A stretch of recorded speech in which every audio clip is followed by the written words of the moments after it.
Hello friends, welcome to my channel. I am here with the questions of CUET economics of year 2023. These may prove beneficial for you. So if you like the video, please share and subscribe. So now I start. Question number 1. The Food for Work program was launched by the Government of India in 1970 as a options A. Industrial Development Program, B. Poverty Alleviation Program, C. Agricultural Subsidy Scheme, D. Trade Promotion Scheme. Answer is B. Poverty Alleviation Program.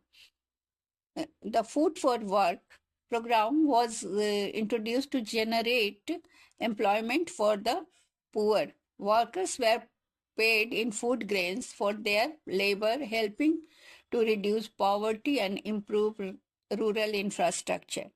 Next question. The Central Pollution Control Board, that is known as CPCB, has identified how many categories of large and medium industries as polluting industries? A 10, B 15, C 17, D 20. Answer is C 17.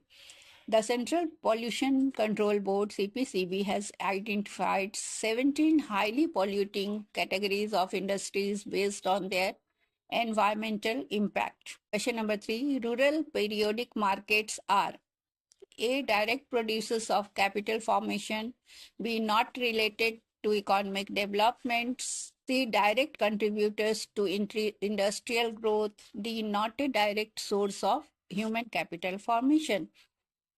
Answer is D. Not a direct source of human capital formation. Reason: rural periodic markets facilitate trade and improve access to goods and services indirectly, improving living standards. However, they are not directly involved in producing human capital like education or skill development.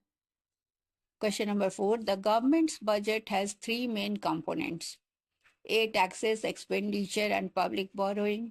B. Revenue, profit, and export. C. Income, savings, and investment. D. Capital, labor, and production. Answer is A. Taxes, expenditures, and public borrowing. A government budget mainly consists of taxes. Revenue collected by the government is tax. Expenditure, spending on public services and development by the government. Public borrowing, funds borrowed to meet budget deficits. Next question. The correct order of the four alternative measures of money supply is A. M1, M2, M3, M4. B. M4, M3, M2, M1. C. M2, M1, M4, M3. D. M3, M4, M1, M2.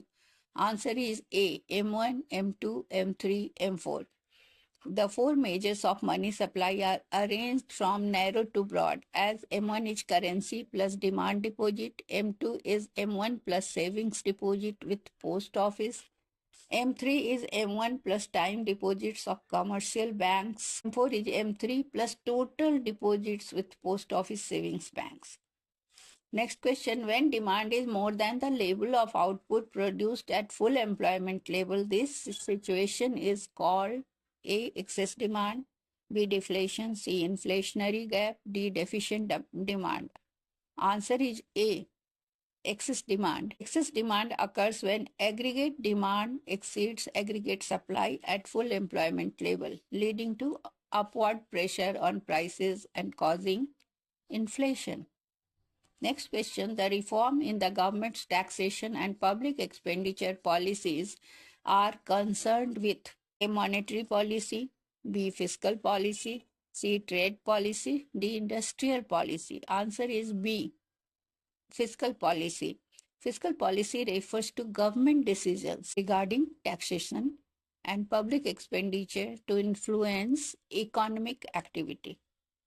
Next question. If DP is equal to value of sale by a firm A plus value of sale by firm B minus intermediate consumption, then DP equals A 100, B 200, C 600, D 700. Answer is 600. DP, domestic product, is calculated by subtracting intermediate consumption from total value of sales. So here given firm A is equal to 600, firm B is equal to 200 plus 500. Intermediate consumption is equal to 100 plus 600. After subtracting intermediate consumption, DP is equal to 600. Next question, the following is the correct matching, list 1 and list 2. List 1 is capital expenditure and list 2 is repayment of foreign debt. List 1B, revenue expenditure. List 2, third option is subsidies. 3. List 1C, revenue receipts. List B, given one, taxes. List 1, fiscal deficit. Here 2 number is given borrowing. Answer D is correct, which is fiscal deficit matching borrowing. Capital expenditure leads to repayment of foreign debts. Revenue expenditure leads to subsidies. So revenue receipt leads to tax, fiscal deficit, borrowing leads to borrowing. Question number 9. The price of a good or service is not the reason for shift of the demand curve to the right when income increases. A. Option A is income increases. B. Price of substitute increases. C. Price of complementary goods decreases. D. Own price changes. Answer is D. Own price changes. A change in the own price of a good causes the movement along the demand curve, not a shift. Same demand curve. So a shift occurs due to factors like change in income, substitute, or complements. Next question, fiscal deficit. Is A deflationary, B inflationary, C neutral, D surplus? Answer is B inflationary, because a fiscal deficit often increases government spending and aggregate demand, which can lead to inflationary pressure in the economy. Thank you.